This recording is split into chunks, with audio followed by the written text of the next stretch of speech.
स्वागत है आप सबका एक और नई video krypton classes YouTube channel से।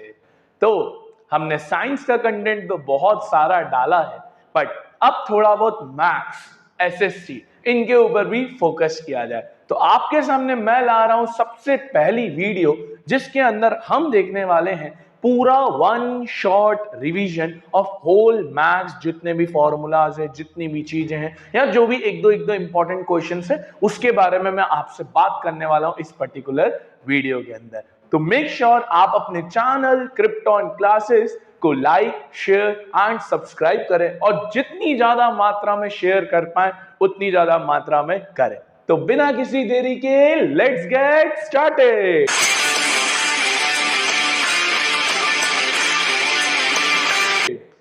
देखिए, फॉर्मूला रिवीजन में हमारा सबसे पहला चैप्टर आने वाला है रियल नंबर। बड़ा इजी, लगभग 5 नंबर का वेटेज रखता है।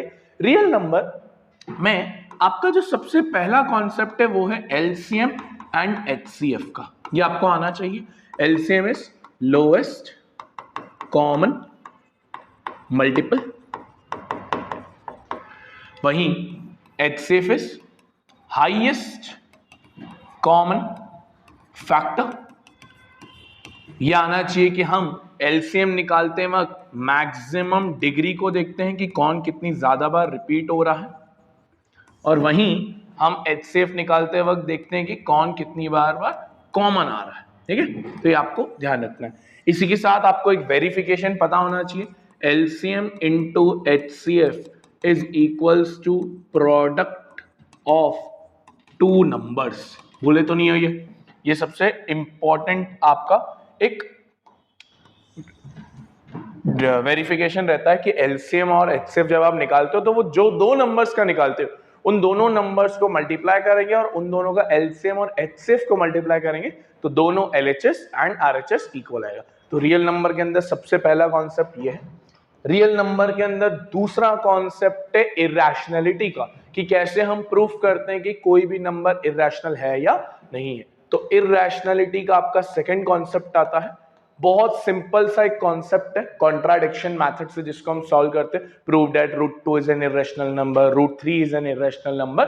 वो बड़ा सिंपल सा मेथड होता है। तो मैंने आपके सामने एक पूरी सी फोटो भी डाल दिया है कि किस तरीके से हम इस पर्टिकुलर चीज को प्रूफ करते हैं। पहले हम उसको रैशनल नंबर मानते हैं, देन हम उसको उधर भेजते हैं, देन स्क्वायरिंग बोथ साइड्स करते हैं, देन लिखते हैं कि भाई 2 is the factor of this and that. वो पूरी चीज मैंने आपके सामने रख दी है। और ये पूरी पीडीएफ, जिसमें हमारे ए से लेकर जेड तक सारे चैप्टर्स हैं, रियल नंबर से लेकर प्रोबेबिलिटी तक, वो आपको डिस्क्रिप्शन बॉक्स में पूरी की पूरी ये वीडियो की जो पीडीएफ है वो आपको मिल जाएगी। आगे बढ़े, सेकंड चैप्टर आता है, बड़ा आसान, ये भी 5-6 नंबर का है, पॉलिनोमियल्स। तो सबसे पहले हमको ये पता होना चाहिए पॉलिनोमियल होता क्या है। मैथमेटिक्स में पॉलिनोमियल का जनरल एक्सप्रेशन होता है ax² + bx + c। याद है? अच्छा, जब हम इसको फैक्टर्स निकालते हैं, जिसको हम फैक्टराइजेशन मेथड या splitting the middle term method से निकालते हैं, तो फैक्टराइजेशन मेथड से जो दो रूट्स निकलते हैं, एक निकलता है अल्फा, दूसरा निकलता है बीटा। हमको वेरिफिकेशन के लिए दो चीजें बहुत महत्वपूर्ण पता होनी चाहिए कि वेरिफिकेशन इसमें कैसे वर्क करता है। तो आपको याद होना चाहिए alpha plus beta and alpha into beta, sum of zeros product of zero. Sum of zero होता है -b/a and product of zero होता है c/a। ठीक है, ये इंपॉर्टेंट चीजें हैं जो आपको याद रखनी है। ठीक है, और साथ ही साथ पॉलिनोमियल्स के अंदर एक टाइप ऑफ क्वेश्चंस बहुत आते हैं कि आपको एक इक्वेशन दे देगी, बट वो नॉन फैक्टराइजेबल रहेगी, मतलब फैक्टराइज नहीं कर पाओगे इसको, और वो बोलेगा कि आप वैल्यू निकालो किस किस की। वो बोलेगा आपको वैल्यू निकालो 1/α + 1/β। सेकेंड बोलेगा α² + β²। थर्ड बोलेगा α³ + β³, और ऐसे एक दो क्वेश्चन और भी बन सकते हैं। तो ये कैसे सॉल्व होते हैं सर? इसको नॉर्मली एलसीएम लोगे तो बनेगा alpha beta and alpha plus beta. तो आपको किसी भी पॉलिनोमियल के अंदर सम ऑफ जीरोस और प्रोडक्ट ऑफ जीरोस तो निकाल ही सकते हो। तो अल्फा प्लस बीटा अपॉन में अल्फा इंटू बीटा करके सॉल्व कर लेना। ये कैसे निकालते हैं? इसका डायरेक्ट फॉर्मूला है दोस्तों, alpha plus beta whole square -2 alpha beta. ठीक है, ये आपका पूरा फॉर्मूला होता है। सर ये आता कहाँ से? यह आता है आपकी a प्लस बी का होल स्क्वायर की आइडेंटिटी। सर सिमिलर तरीके से अल्फा प्लस बीटा क्यूब का भी फॉर्मूला बता दो। ये होता है अल्फा प्लस बीटा का whole cube minus 3 alpha beta bracket में अल्फा प्लस बीटा। ये आपको पूरा फॉर्मूला याद होना चाहिए कि कैसे ये वर्क करता है। तो ऐसे बहुत सारे क्वेश्चन आपको बोर्ड्स में डायरेक्ट दिख जाएंगे, ये याद रहेगा तो आप डायरेक्टली कर पाओगे, आइडेंटिटी से भी इसको कर पाओगे। पॉलिनोमियल्स के बाद अगला चैप्टर आता है linear equation in two variable. बहुत सिंपल सा चैप्टर है, बट इसके अंदर एक क्वेश्चन पक्का आएगा 1 या 2 नंबर के अंदर, जो ये आपका जो लाइंस का रिप्रेजेंटेशन है। अगर हम पेयर ऑफ लीनियर इक्वेशन की बात करें, हम रिप्रेजेंट कैसे करते हैं? a1x plus b1y plus c1 equals to 0 first equation, a2x plus b2y plus c2 equals to 0। तो ये हम पहले तो जनरल फॉर्मूला उसका लिख देते हैं। अब अगर a1 upon a2 not equals to b1 upon b2 तो ग्राफ इसका इंटरसेक्टिंग बनता है और अलजेब्रा इसका यूनिक सॉल्यूशन। आप ये भी ध्यान रखेंगे ये कंसिस्टेंट रहता है। ये क्या रहता है? कंसिस्टेंट रहता है। अगर a1 upon a2 b1 upon b2 दोनों इक्वल है but c1 c2 not equal है तो लाइंस बनेगी पैरेलल और इसका कोई भी सॉल्यूशन नहीं आएगा। ये इनकंसिस्टेंट होता है, ये ध्यान रखेंगे आप। एंड लास्ट तीनों अगर इक्वल है तो कोइंसिडेंट लाइंस एक दूसरे को कोइंसाइड करने वाले और इसके इनफिनिट सॉल्यूशन होते हैं, ये भी आपका कंसिस्टेंट रहता है। तो इससे आपको एक क्वेश्चन देखने को पक्का मिल जाएगा। इसके बाद आप इक्वेशन को सॉल्व कैसे करते हो? एक होती है सब्स्टिट्यूशन मेथड, एक होती है एलिमिनेशन मेथड। आनी तो दोनों ही चाहिए बट ज्यादातर बच्चों को एलिमिनेशन बहुत आसान लगती है, तो इस वजह से you can try elimination, but जानना दोनों है, आनी दोनों चाहिए।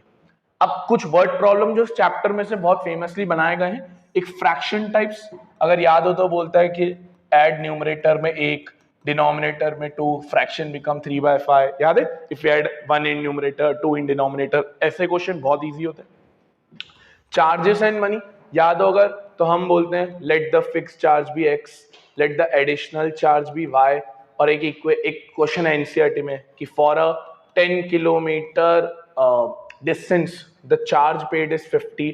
ऐसे बहुत सारे क्वेश्चन आपको देखने को मिल जाएंगे चार्जेस और मनी। इसी में आपका एक लेंडिंग लाइब्रेरी वाला क्वेश्चन है जिसमें 2 लड़कियां लाइब्रेरी में जाती है बुक रेंट करने, ऐसे बहुत सारे क्वेश्चन है। एज रिलेटेड बड़े सिंपल कि एक की एज सोनू नीरू वाला क्वेश्चन, जैकॉब वाला क्वेश्चन, ऐसे बहुत सारे क्वेश्चन जो आपको एज रिलेटेड मिल जाएंगे। ये बहुत इंपॉर्टेंट 2 डिजिट नंबर याद है, हम यूनिट डिजिट को x मानते, टेंस डिजिट को y मानते, तो हमारा नंबर क्या हो जाता था 10y प्लस x। और इसके बेसिस पे क्वेश्चन कैसे बनाते हैं? If we add this to a number the digits reverse, ऐसे क्वेश्चन बहुत है। एक एनसीईआरटी में बहुत प्यारा क्वेश्चन है लास्ट एक्सरसाइज के अंदर, जहां 9 times this number is twice the number obtained by reversing the order of digits. बड़ा इंपॉर्टेंट क्वेश्चन है। फिर अदर क्वेश्चंस में आपके बहुत सारे अलग अलग वेराइटी आ सकते हैं, जैसे एनसीईआरटी में एक एक्सपेंडिचर वाला क्वेश्चन है, एक्सपेंडिचर, इनकम, सप्लीमेंट्री एंगल्स, ऐसे बहुत सारे छोटे मोटे क्वेश्चंस आपको देखने को मिल जाएंगे। तो इस वाली कैटेगरी को आप भूल के भी ना छोड़ के जाएं। इसके बाद आता है हमारा अगला चैप्टर क्वाड्रेटिक इक्वेशन। रूबरू सेम ही है जो आपका पॉलिनोमियल है। फॉर्मूला तो मतलब हम रिप्रेजेंटेशन तो ax² plus bx plus c से ही करते हैं, बस फर्क इतना सा है, वहां हम स्प्लिटिंग से निकाल रहे थे, यहां हम क्वाड्रेटिक फॉर्मूला या स्प्लिटिंग दोनों से निकाल सकते हैं। एक बार क्वाड्रेटिक फॉर्मूला पे थोड़ी सी नजर डाल दी जाए। फॉर्मूला होता है -b plus minus under root b² minus 4ac divided by 2a। ये बड़ा सिंपल सा और इंपॉर्टेंट फॉर्मूला रहता है। इसके अंदर आपको ये जो अंदर में दिख रहा है b² माइनस 4ac, ये क्या होता है सर?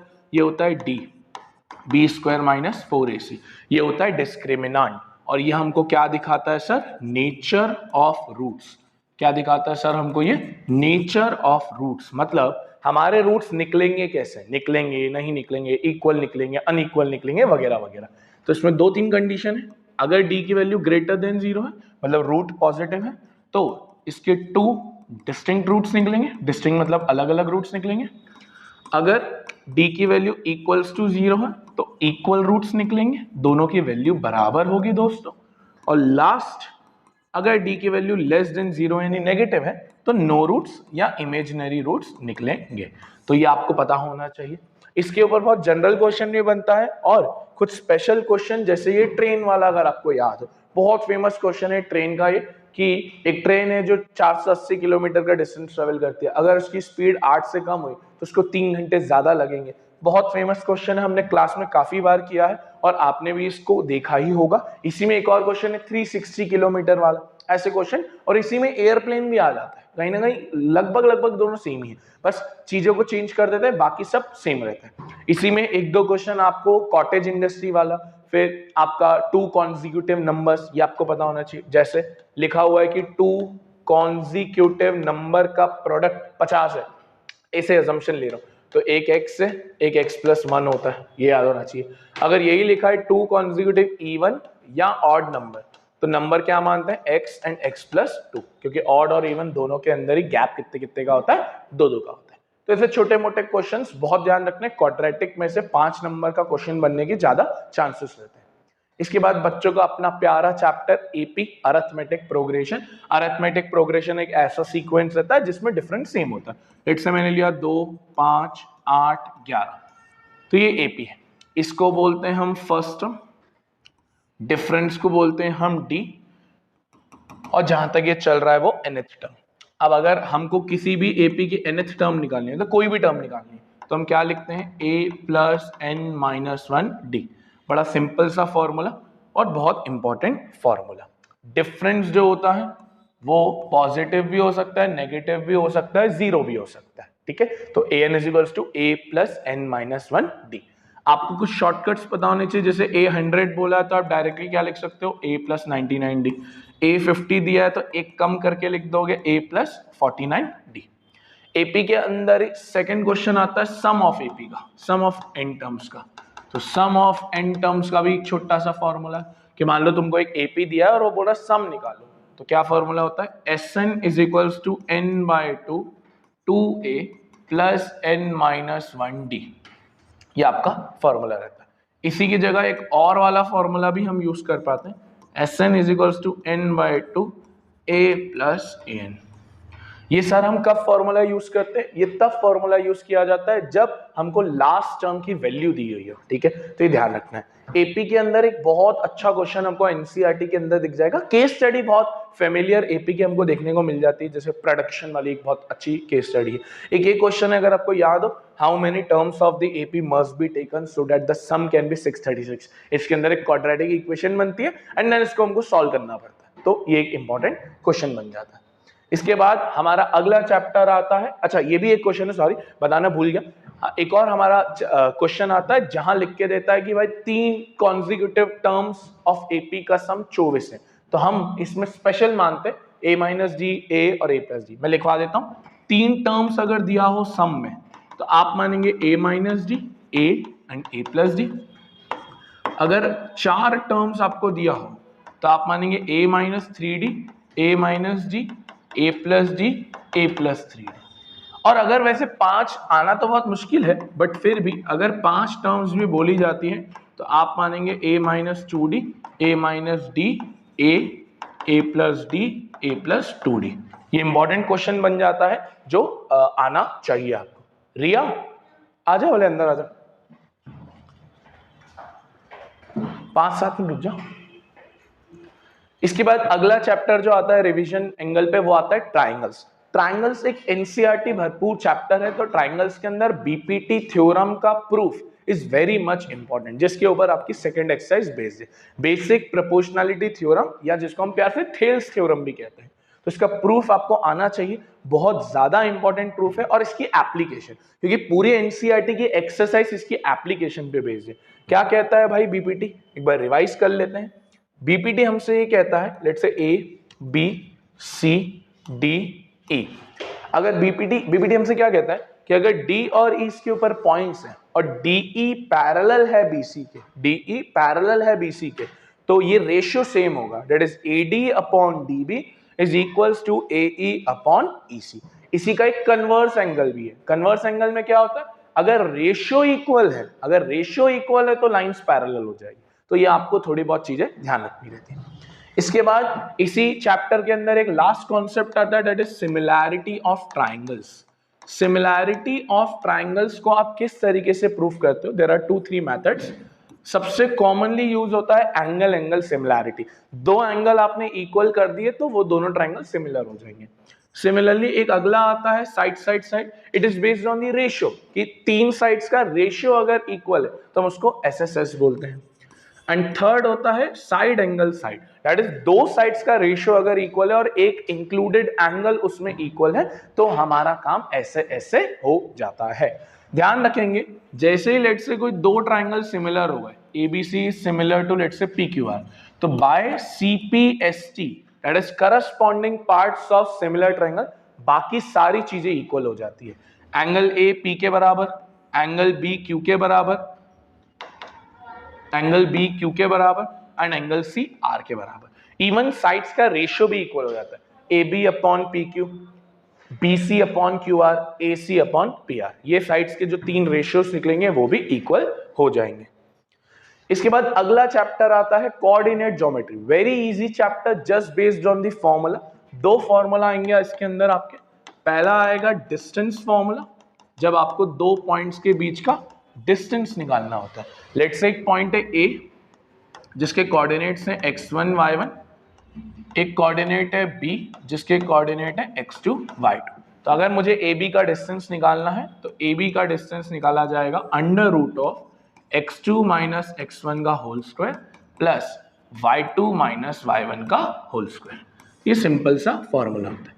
आप एक चीज और ध्यान रखेंगे कि अगर कहीं दिया हुआ है कि कोई पॉइंट x एक्सिस पे है तो उसके कोऑर्डिनेट क्या होते हैं? x, 0, और अगर दिया है उसके कोऑर्डिनेट y एक्सिस पे तो पॉइंट होता है 0, y। तो ये आपको दो तीन चीजें ध्यान रखनी है। इसके बाद जो इस चैप्टर में सेकंड कॉन्सेप्ट आता है वो आता है सेक्शन फॉर्मूला का।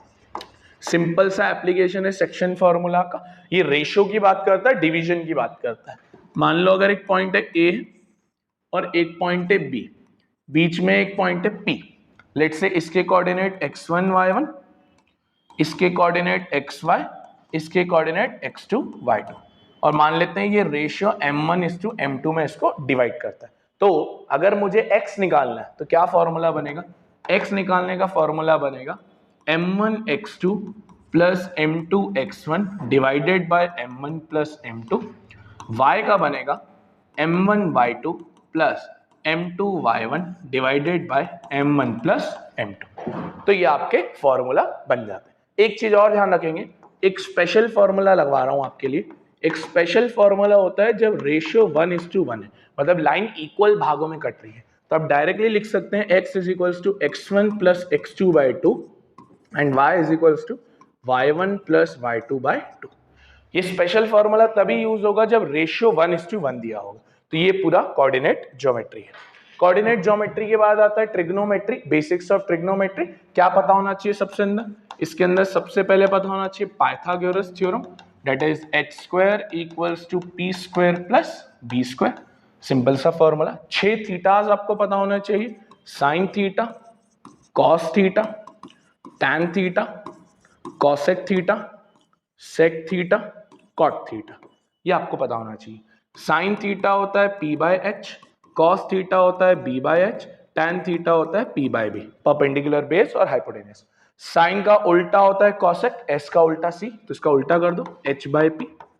कॉस का उल्टा होता है सेक, इसका उल्टा कर दो h/b, और टैन का उल्टा होता है कॉट, इसका उल्टा कर दो b/p। ये आप सबको पता होना चाहिए क्योंकि हमने उल्टा लिखा है। अब आपको याद कैसे रहेगा? सिंपल सी ट्रिक है, पंडित भद्री प्रसाद हर हर भोले, साइन कॉस टैन। ठीक, पंडित भद्री प्रसाद हर हर भोले, ये सिंपल सी ट्रिक है। अब क्योंकि हम उल्टा लिखते हैं तो I can also right sine theta का उल्टा क्या है? कॉसेक। उल्टा का मतलब मैथमेटिक्स में रेसिप्रोकल होता है, और वाइस वर्सा इसको ऐसे भी लिखा जा सकता है, cosec theta is equals to 1 by sin theta, are one and the same thing. Similarly, you can write cos theta is equals to 1 by sec theta and cot theta is equals to 1 by tan theta. वाइसा वर्सा आप सब जगह ये लिख सकते हो। दो important conclusion और ध्यान होने चाहिए। tan theta is equals to sin by cos cot theta is equals to cos by sine. ये आप नहीं बोलेंगे, ये सबसे ज्यादा आपको लगते हुए दिखेंगे टैन और कॉट के रेफरेंस में, ठीक है। इसके बाद इसी की सेकंड एक्सरसाइज में आपको ये टेबल दिखाया जाता है, बड़ा सिंपल सा टेबल है। इसको बनाने की प्रोसेस होती है, इसको मानो 0 1 2 3 4 सबको 4 4 से डिवाइड कर दो एंड देन सबका रूट ले लो, ये आ जाएगा। सिर्फ एक ही बनाना होता है साइन। कॉस कैसे बनता है, जस्ट रिवर्स ऑर्डर में लिख दो। देखो 1 है तो 1, √3/2 1/√2 1/2 0। टैन कैसे बनाओगे, टैन इन दोनों को डिवाइड करके, अभी पीछे देखा ना, tan is equals to sine upon cos, 0/1 0, this upon this, this upon this, this upon this. And इसके बाद तो सब आसानी है, उल्टे करना है, साइन का उल्टा कॉसेक, कॉस का उल्टा सेक, टैन का उल्टा कॉट। तो आप सिर्फ रेसिप्रोकल करते करते जाओगे तो आपको ये पूरा टेबल बन जाएगा। इसके देखते हैं ट्रिग्नोमेट्रिक आइडेंटिटीज। 3 बेसिक आइडेंटिटीज है। एक आइडेंटिटी है sine square plus cos square equals to 1। Second identity है 1 plus tan square equals to sec square. Third identity है 1 plus cot square equals to cosec square. तो 3 आइडेंटिटी से you can make 9 identities. इधर उधर कर दो, जैसे sine square is equals to 1 minus cos square, तो आपकी 9 आइडेंटिटीज बन के आ जाएगी। ध्यान रखना है इस एक्सरसाइज में क्वेश्चन सॉल्व करते हुए ये 3 चीजें एंड साथ ही ये जो मैंने आपके लिए लिखी थी ये सारी चीजें, ये अपने आप में इंपॉर्टेंट रखती है। इसके बाद आता है इसी का भाई बंधु चैप्टर एप्लीकेशन ऑफ ट्रिग्नोमेट्री। बहुत इजी है, डायग्राम बेस्ड चैप्टर है। 2 एंगल पता होने चाहिए, angle of elevation and angle of depression, AOE and AOD। क्या होता है एलिवेशन, मान लो एक बिल्डिंग है, एक बंदा यहाँ खड़ा है, वो ऊपर देख रहा है, तो जो उसका एंगल यहाँ बनेगा that is angle of elevation. और AOD में क्या होता है, एक बंदा बिल्डिंग के टॉप पे खड़ा है और वो नीचे देख रहा है, यहाँ ऊपर देख रहा था, यहाँ नीचे देख रहा है, तो उसका एंगल लाइन ऑफ साइट से जो यहाँ बनता है थीटा, उसको हम बोलते हैं AOD। 3-4 वैल्यूज आपको रटी होनी चाहिए, क्योंकि सबसे ज्यादा इस चैप्टर में tan थीटा लगता है। तो आपको पता होना चाहिए tan 30, आपको पता होना चाहिए tan 45 और आपको पता होना चाहिए tan 60। tan 30 होता है 1/√3, tan 45 होता है 1 एंड tan 60 होता है √3। तो ये 3-4 वैल्यूज आपको मगअप होनी चाहिए। बहुत सिंपल सी वैल्यूज है, पूरा चैप्टर डायग्राम बेस्ड है और कुछ भी नहीं है इस चैप्टर के अंदर। इसके बाद आता है सर्कल्स। सर्कल्स में एक कॉन्सेप्ट जो सबसे ज्यादा फेमस है दैट इज टेंजेंट का। क्या होता है टेंजेंट, अगर एक सर्कल है और एक पॉइंट से आप ऐसी एक सीधी लाइन खींचो जो सर्कल को एक ही पॉइंट पे टच करे, उस पॉइंट को ही हम क्या, मतलब उस लाइन को ही हम क्या बोलते हैं, टेंजेंट। ध्यान रखेंगे एक पॉइंट से you can draw 2 tangents, but on a circle you can have infinite tangents. एक सर्कल के ऊपर तुम बहुत सारी टेंजेंट्स बना सकते हो, बट एक पॉइंट से you can draw only 2 tangents. 2 theorems इसके अंदर है।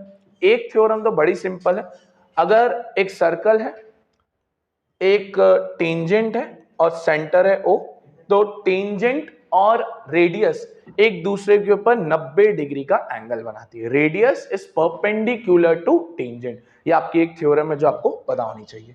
इसके बाद जो दूसरी थ्योरम है वो बड़ी सिंपल है, इसका प्रूफ भी आया हुआ है, दैट इज कि एक्सटर्नल पॉइंट से बनी 2 टेंजेंट्स जो हम बात कर रहे थे वो दोनों इक्वल होती है। इसका प्रूफ बड़ा सिंपल है, दोनों ट्रायंगल्स को कॉन्ग्रुएंट करते हैं, CPCT से दोनों जो चीजें होती है वो अपने आप में इक्वल आ जाती है।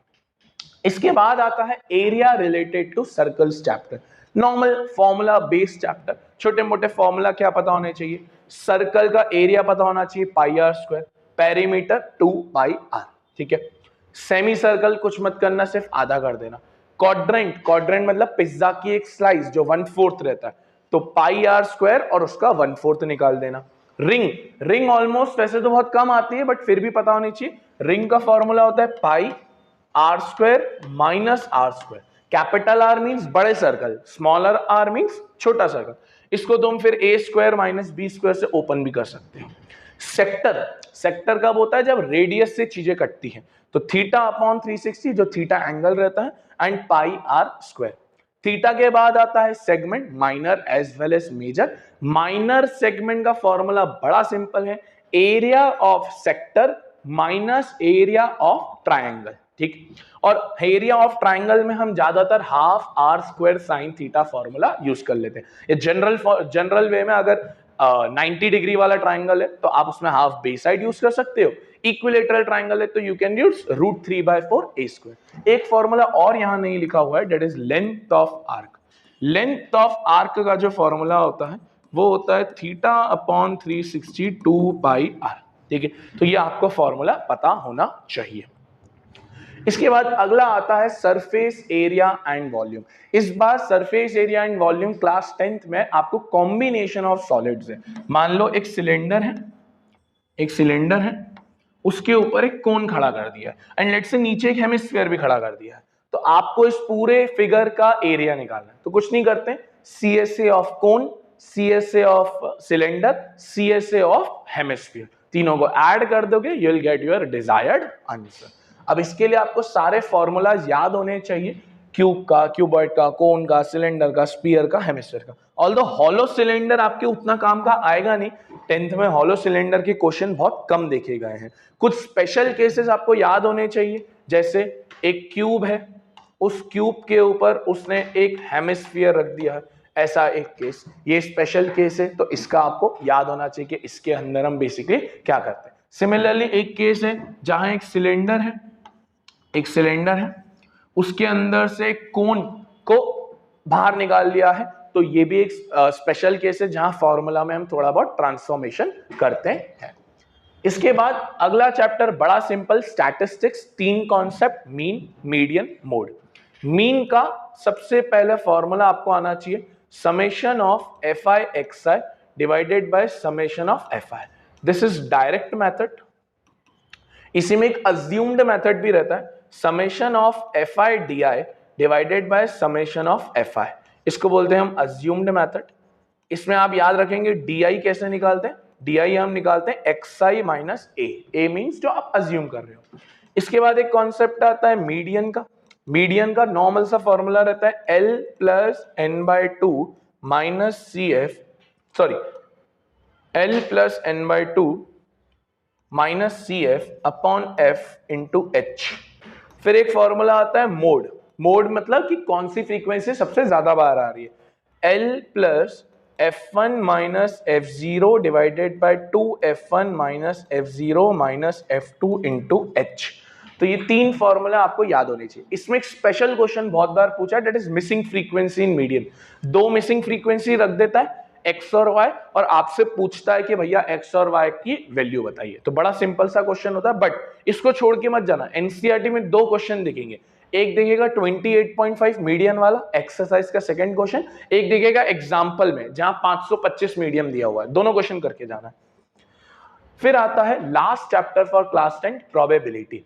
प्रोबेबिलिटी का एक बेसिक फॉर्मूला होता है, probability of event is equals to number of outcomes divided by total outcomes, ठीक है। और आपको यह भी ध्यान रखना है, probability of happening an event and probability of not happening an event, not का मतलब बाहर से रिप्रेजेंट, दोनों किसके बराबर होता है, 1 के बराबर होता है। तो ये आपको पता होना चाहिए। अब प्रोबेबिलिटी में 4-5 कॉन्सेप्ट्स हैं। एक है कार्ड्स, बड़ा सिंपल सा कॉन्सेप्ट, टोटल 52 कार्ड्स होते हैं, 4 आपको शेप देखने को मिलेंगे, स्पेड, क्लब, डायमंड, हार्ट। ये दोनों ब्लैक के होते हैं, ये दोनों रेड के होते हैं। 13 13 13 13, तो टोटल हो गए 52। टोटल ब्लैक हो गए 26, टोटल रेड हो गए 26। याद रखना है, 4 king, 4 queen, 4 jack, 4 king, 4 queen, 4 jack. अब 4 4 4 12, इन 12 को बोला जाता है फेस कार्ड, इन 12 को क्या बोला जाता है, फेस कार्ड। फिर आपको ये पता होना चाहिए 4 इक्के होते हैं, एस, जो ए लिखा रहता है। तो ये कुछ बेसिक चीजें आपको पता होनी चाहिए। इसके बाद प्रोबेबिलिटी में आपका कॉइन आता है। कॉइन में अगर हम 2 बार उछालते हैं तो 4 कॉम्बिनेशन आते हैं, head head, tail tail, head tail, tail head, 4 combination आते हैं। अगर कॉइन में ही हम 1 बार उछालते हैं तो मात्र 2 कॉम्बिनेशन आते हैं, एच या टी। और सेम कॉइन में अगर हम 3 टाइम उछालते हैं तो लगभग 8 कॉम्बिनेशन बनते हैं, जो आप बना के नॉर्मली देख सकते हो। इसके बाद एक कॉन्सेप्ट आता है डाइस का। डाइस जिसमें 6 रहते हैं, तो एक डाइस उछाल रहे हो तो 6 प्रोबेबिलिटीज हो सकती है, 1 2 3 4 5 6।